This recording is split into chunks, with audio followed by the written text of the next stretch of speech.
Welcome viewer, I am Murugan S. This video tutorial describes how to add graphics performance for specific applications in Windows 10. Click Start, Settings. Click System.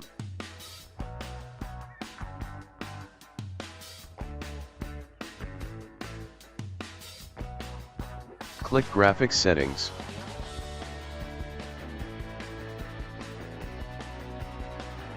Select Classic App or Universal App. Select any universal application.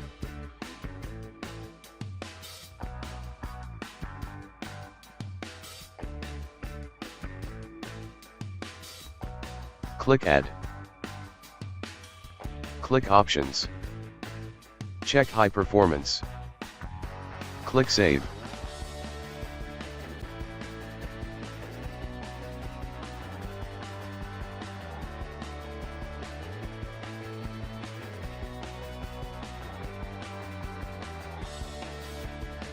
Thanks for watching. I hope this video tutorial helps to solve the problem. Please like, share and don't forget to subscribe my channel. See you next video.